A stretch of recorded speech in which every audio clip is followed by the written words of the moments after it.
Good evening po sa lahat. Apologies lang po, I'm on the road. Um, I concur with my colleagues, no? Dr. Edsel, Dr. Anna, and our genomic colleagues, no? In the Philippine Genome Center, Dr. Nina. Well, while we still don't know much about this variant, it gives us lead time really to prepare, no? And learn from our lessons from the Delta variant. Okay? So I agree that we need to be hyper vigilant this time. No? Since has been already declared as a variant of concern. And again, I think that's also preemptive. Knowing that there's a surge now going on in Europe. So for us, that's enough lead time to really increase our capacity, again, review our capacity, strengthen our health system, but in the event that it will come into the country, and hopefully not. So we really need to be strict in enforcing our border controls, our protocols. So we need to review them again. And of course, strict enforcement of our minimum public health standards, plus the push, no, for the vaccination. Yun lang po, Mr. President. Thank you, ma'am. Yes, Mr. President, no, I've been listening to all the discussions, and as agreed, we were supposed to restart tourism December 1, but then we heeded the advice of the doctors, and we decided to temporarily suspend it first to see how this goes. So funny. Yeah, okay. I Sorry, it's funny. akala ko doktora ka niya. Hindi kita nakilala. Thank you, Mr. President. So we go back now to Secretary Duque. Do we have additional caveat for us to observe? Aside from the basics which are there, nakalantad na, whatever we can gather here, we will collate it sa yung task force. Then maybe we can have another advisory. For example, would it be good for us to reinstate the mask? Ang una kong tanong sa inyong mga doktor actually, yung diretsahan na lang, is there a possibility that the Omicron will visit the Philippines? Yes, sir. It is a matter. It's not a matter of if. Okay, it's a matter of when. Yeah. So talagang yan po, papasok yan just as we have experienced with Alpha, Beta, Delta, among the more companion variants of concern, Mr. President. So, kailangan talaga paigtingin po natin ang ating pong PDI-PR strategy. I think there are three major interventions that we need to emphasize to our people. Number one is the enforcement of the compliance to the minimum public health standards. So, yung sinasabi niyo po, sir, mask, and now, ako, ang talagang face shield ay under the 3Cs context in the closed spaces, face shield, in crowded areas, in close contact settings, just like in the transport sector, where people, as we have increased the carrying capacities of our public utility vehicles, I think now, with the threat of this Omicron variant, it will be an added layer of protection that will really be good for the public. And then secondly, Mr. President, maintain the trajectory of our vaccination rate. We need to, as we have successfully launched the 3-day vaccination, massive vaccination rollout under your directive, Mr. President. we need to really widen and increase the vaccination coverage to reach population protection. Of course, the first milestone by the end of December 31st, we hope to be able to completely jump 54 million Filipinos. And then by February of 2022, we should be able to realistically achieve a 77 million Filipinos to be completely inoculated. So, yun po, and lastly, Mr. President, it is important that we continue to strengthen and prepare the health system's capacity for the worst case scenario. In case there's going to be a sustained high community transmission on account of this possible Omicron variant entering our country, it is best that while we have low cases now, in fact today we only have 665 cases, buong Pilipinas po yan sir. And NCR only has about 165 cases. So this is really a welcome development, Mr. President. But let's take advantage of our low number of cases and prepare the health system's capacity again for the worst case scenario. So po tatlo. Sir, maraming salamat po. Alam mo, actually, it's a mutant. The response is almost the same. Hugas, mask, iwasan itong mask sa itong shield. As a layman, I would say that an added cover would be an added protection. Mas kinagaano ka, even how minimal it would be, for as long as it would complete the at least what we know now, how to prevent. Ako, I would suggest to the task force to make a statement whether or not really to pag magdating itong Omicron na to. Since we have a dearth of data dito sa in the meantime, it prudent would just dictate that maybe we'll be strict again that kayo ang task force. You have to sort it out whether we have to reimpose the shield. Kasi nakadagdag talaga. O lahat ikaw meron ka almost all the time. Ako lang ang hindi kasi ako plastic mat. Hindi actually mahilig po ako magtanggal ng but do not mind me. I am ruled by destiny. Pag panahon ko na yes sir.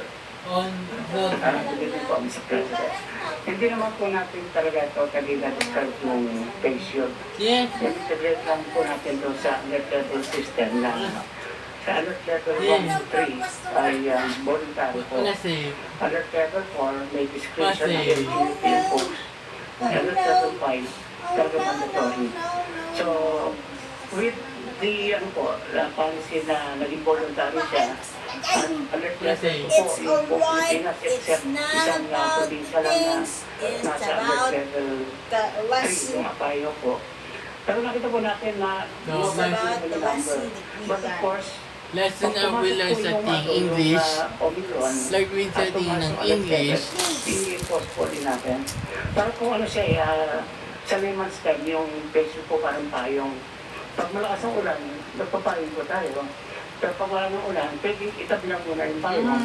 Pero pag uulan, o kaya nakita natin na maulap, nagkaroon po ng payong. So, ando pa rin po siya sa ating policy. But of course, it will change kung may makapasok na Omicron. Now, we have instituted border controls But our border in the Your southeast phone's po, back. yun ang dapat bantayan It's po. back mo po Kasi si kung may Mami. mga Ay, bak na pala pumasok na man. mga Pilipino Ito ni Balong. Muslims from Sabah, from Malaysia or Indonesia, at hindi po dumaan sa port o Nabanggit ni seaport Balong. airport. Ayun po yung Bak talagang na daw si Ma'am. And through the PNP Bak na and po process na. coast guard, Please. lalabas Thank po you kami ng mas vaccine, mahigpit na mga 25 first direktiba dose. para sigurado Yes. mapantayan yung Thursday mga to Sunday vaccine, forward finish borders na. Bak mo po mas back Monday. Yes. Finish na din ang vaccine. With the permission of the President. Secretary Tugari. Thank you, sir. This is just a gentle observation. 13 Doon na. mo sa mga usap-usapan at presentasyon na ginawa kanina, maliwanag kong sinabing it will just be a matter of time na papasok yung Omicron. It is an issue of when. At nabanggit din ho sa presentasyon kanina na para makontrol at maibsan Ano na ulit? yung tinatawag na pagpasok ng Na ulit. Omicron. Kailangan tignan po natin yung mga pag-observe ng basic health protocol. Sinabi ko, gumamit ng mask, gumamit ng face shield, Yan na, ibabalik na ulit mag-maintain yung ng fish. social standing. Of late, ang nangyari ho, nagkaroon ho tayo ng polisiya at protocol na kung Monday, saan meeting si sinabi natin President. maging optional yung face shield. Sinabi rin ho natin na luwagan yung physical distancing.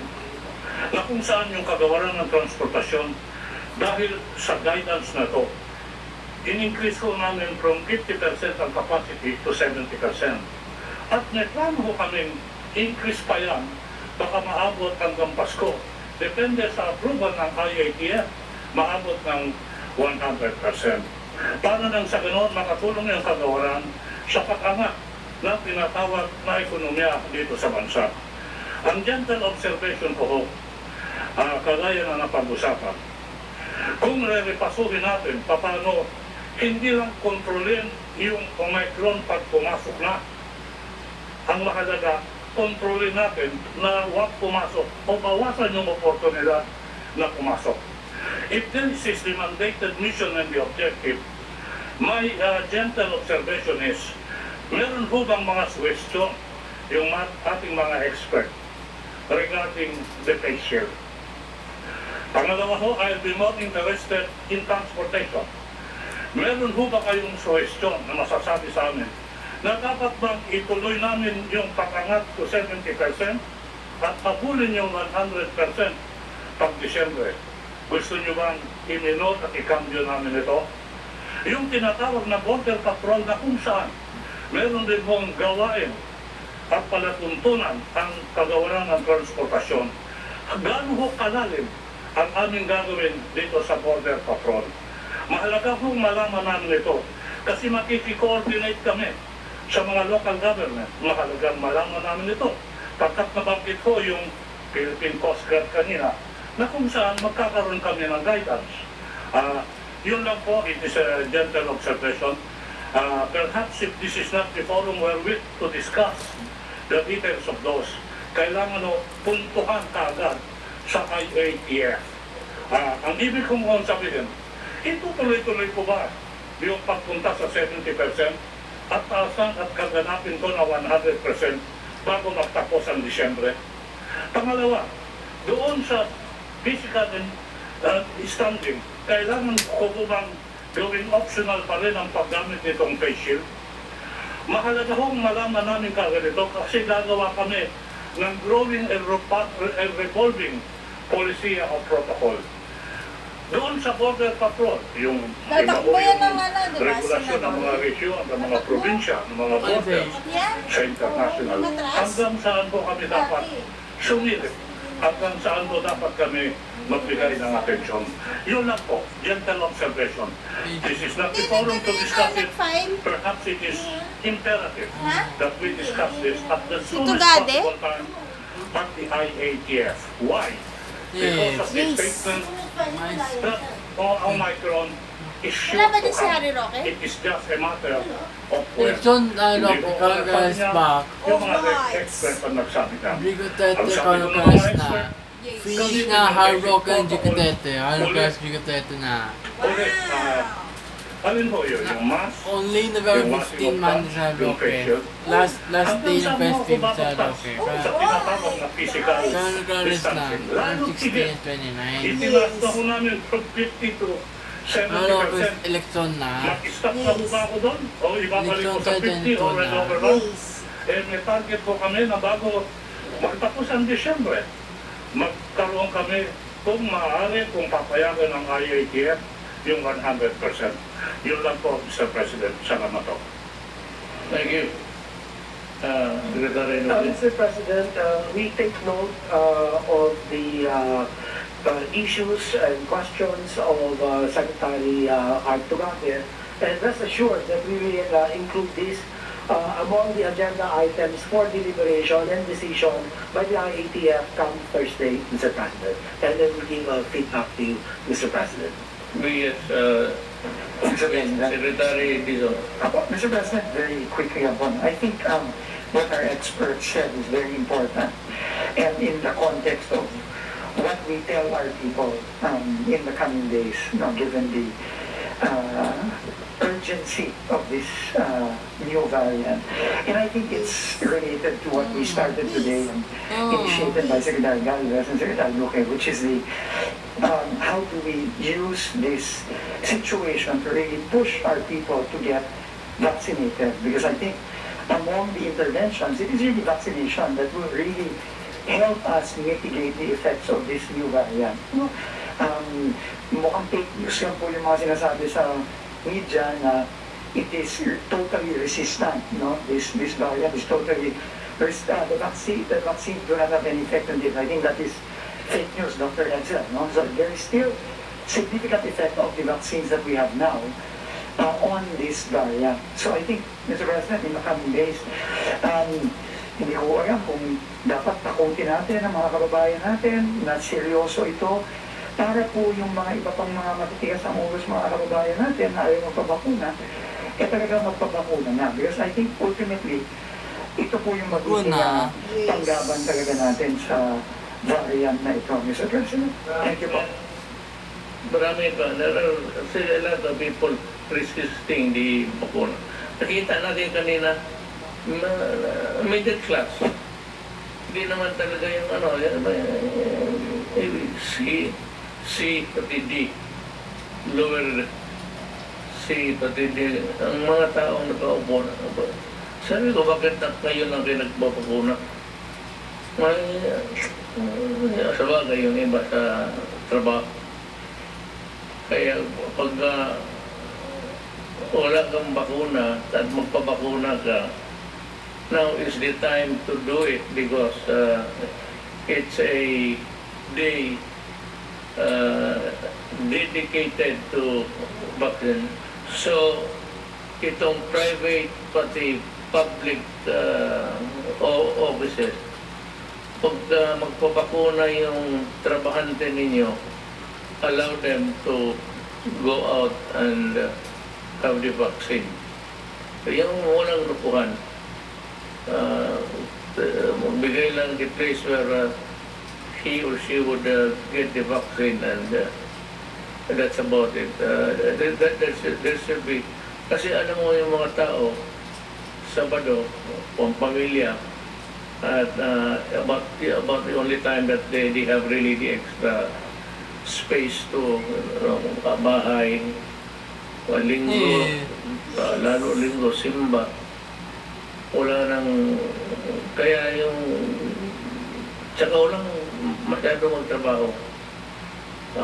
We make actually the vaccine stations open kung maaari Monday to Sunday. Even if it would mean a lesser crowd. Ang importante kasi dito, mabakuna because isa, hawa ito, hawa lahat. Itong mga tao na ayaw talaga magpabakuna because of whatever, religious or I mean no offense. Pero yung ayaw magpabakuna, madali lang man yan. Mamili ka. Matagal kang mabuhay o gusto mo nang mamatay. Diyan sa dalawa na, pag kumapit yung COVID na yan, o di ba natin alam itong Omicron, patay na. Mamili kayo. Early demise or live longer. Kasi pag nahawa ka talaga, nothing you can do.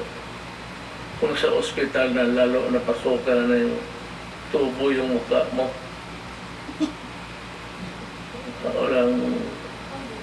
Alam mo bakit? Marami akong kaibigan na namatay na.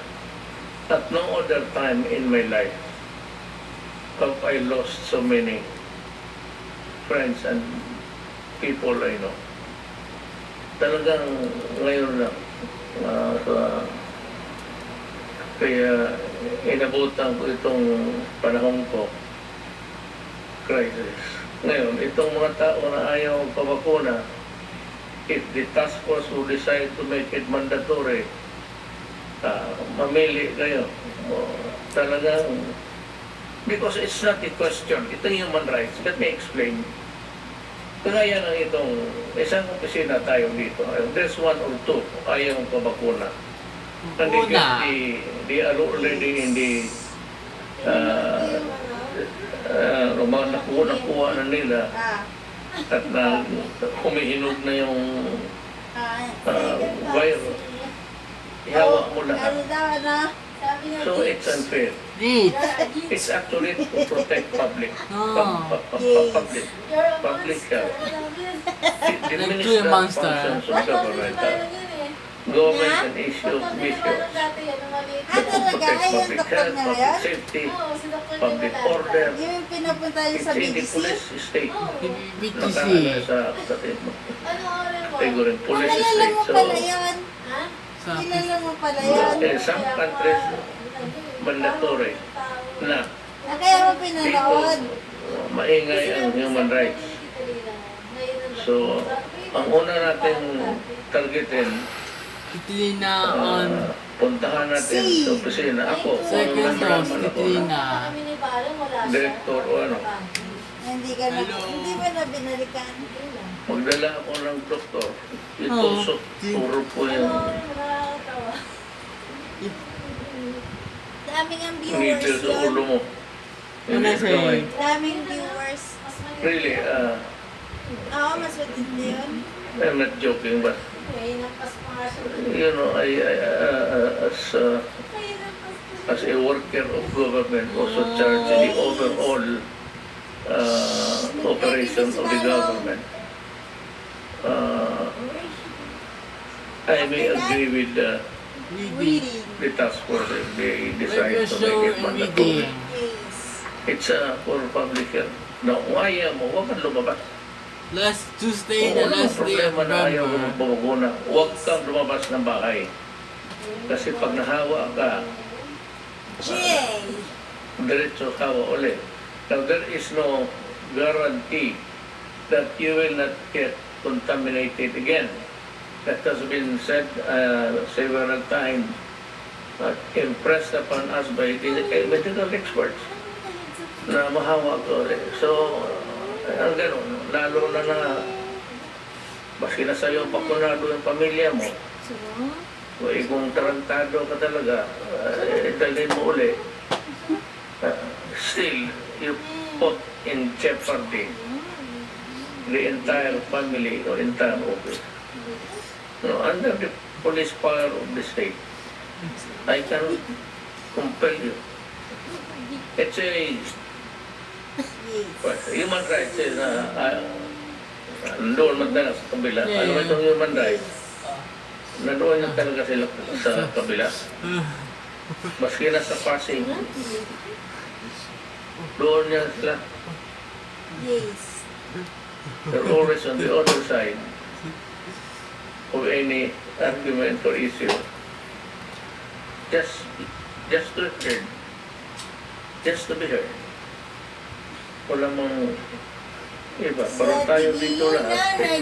We all believe in the bakuna. I know of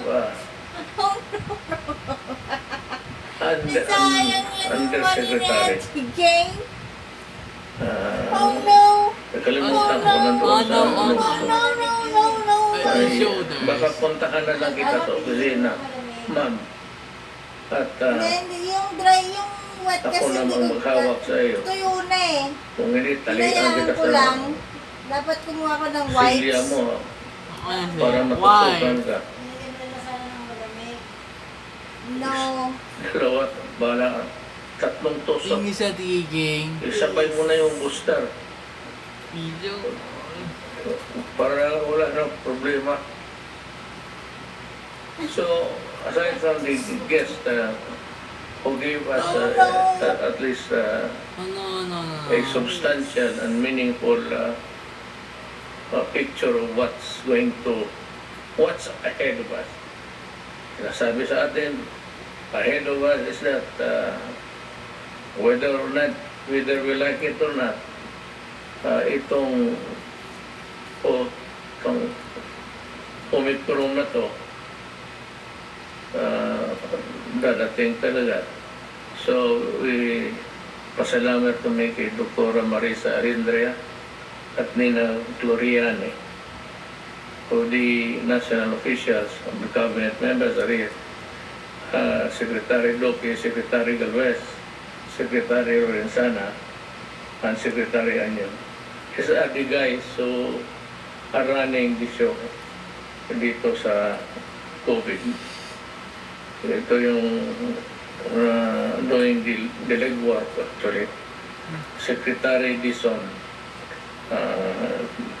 Carlo Nograles, Secretary, I'd like to introduce to you, bago natin Secretary, DPWH, si Yes. Roger Mercado. Yes. He used to be congressman, he was a congressman, but he opted to join he resigned as a congressman, opted to join the cabinet. Ikilala ko naman ito kasi taga Leyte ito, yung lugar where I was born. Ito. Ngayon, the question is, if this Omicron really deadlier than the rest, and whether or not we have to invoke the powers, the police powers of the state to compel obedience. Takutin mo talaga. There is no law. Kung bagong secretary ng DPWH, would you want to talk? You also have situations like this. Yung mga empleyado ayaw. Thank you very much, Mr. President. Good afternoon to everybody. In our department, Mr. President, I think it's too minimal. I think there's only one person that does not want to be vaccinated. Most want to be vaccinated. And if I may comment, Mr. President, Go ahead. I think this is not the proper time that we should ask our people to be vaccinated, because we have already gone a long time and we have achieved already a degree of success. And there is now a threat of this Omicron. I think I am with you that the greatest law of the land is the welfare of the people. And I believe this is the proper time to tell our people that we have to be vaccinated. If they do not want, then they should not get out of the house, because our people will be in danger. That's all, Mr. President. In our setup, it is the rule, the golden rule in a democracy is actually the greatest good for the greatest number. Kaya magboto kayo, ang 51 magboto in favor, ang 49 hindi. Even then marami yung 49, but the majority of one would make the difference. Well, it is the greatest good for the most number. It wouldn't include you.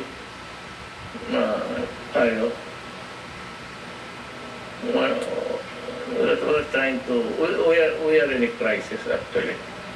We have been at it from COVID. So, when the time comes na mandito itong mga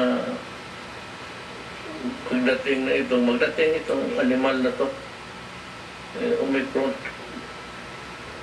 sana I hope and I pray na hindi ito kasing lakas ng D. And the vaccines that are already given to the citizens would be as good as any other itong germs na dumadating. Let me continue with the Carlos, si Vince Dizon, si Senator Go. Senator Go is the chairperson sa Committee on Health and Demography. Siya yan. So if you want anything that we question a law or whatever you propose, si Senator Go ang may vast powers ang health niyan Talagang may say siya in the operation of government. Mabigat itong niya, itong narratives nila sa Congress. Ang sekretarya niya. Go ahead. Yes, sir. I would really suggest, sir, that let us be very hard or strict on pursuing people to take the vaccination. I think sa ibang countries po, sir, paano tayo nga isa sa pinakalinan? If you compare with other countries like European, talagang tinanggalan na po nila ng privileges yung mga unvaccinated. Hindi po naman natin i-mandatory, but at least we'll make it harder for them to live while there is pandemic. Because that's the cost of mutation, sir, kung hindi ma-achieve yung herd immunity.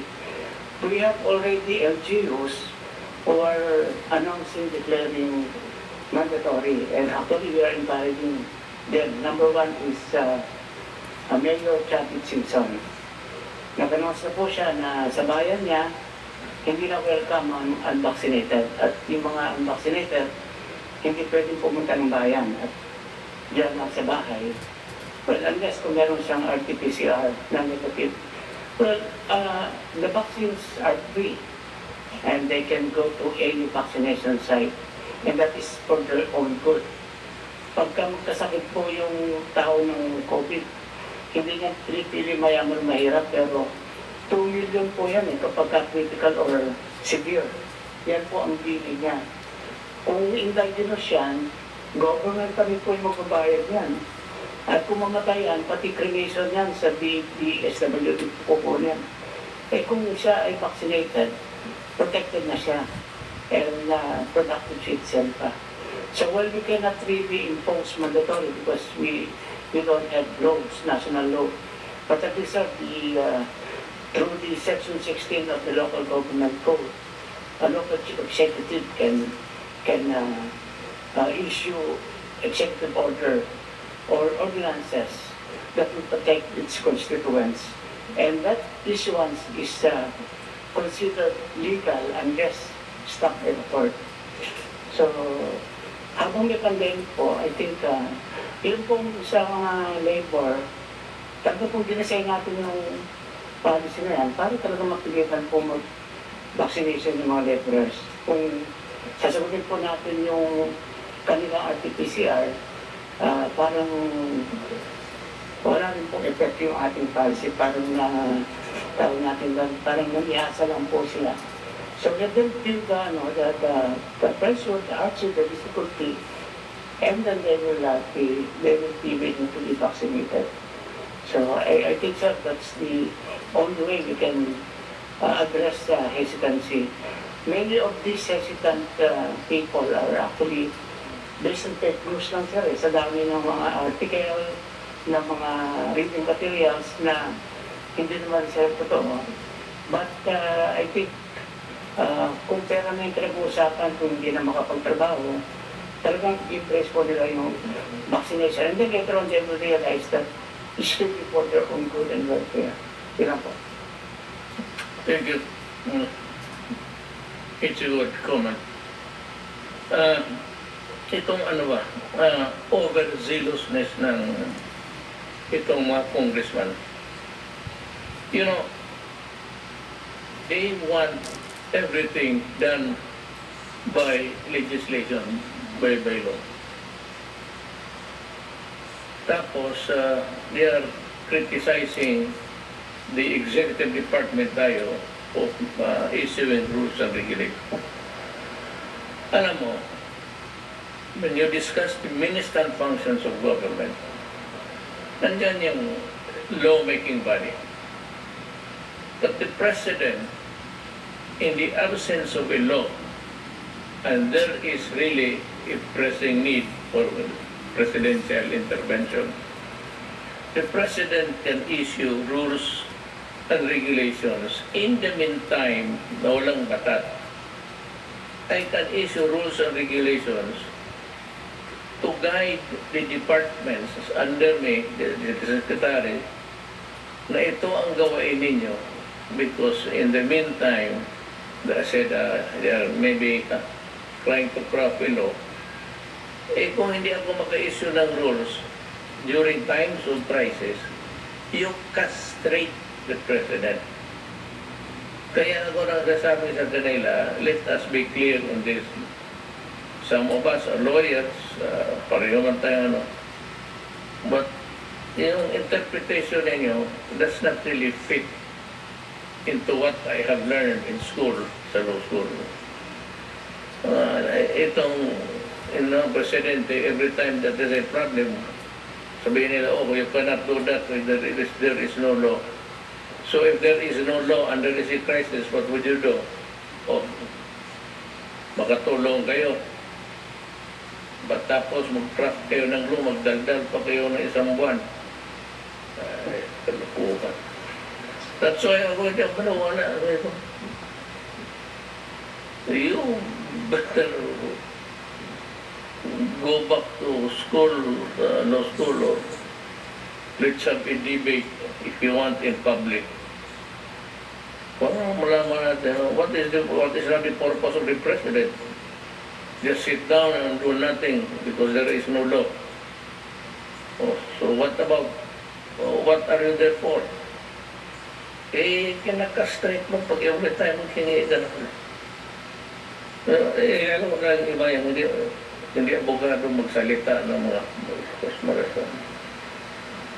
Trying to be be relevant. So kung anong mapapasok na sa lidigang upon a certain issue.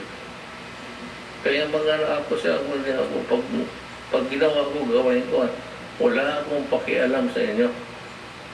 That's why we have this a law in yung memorandum prohibiting cabinet members from testifying without my consent.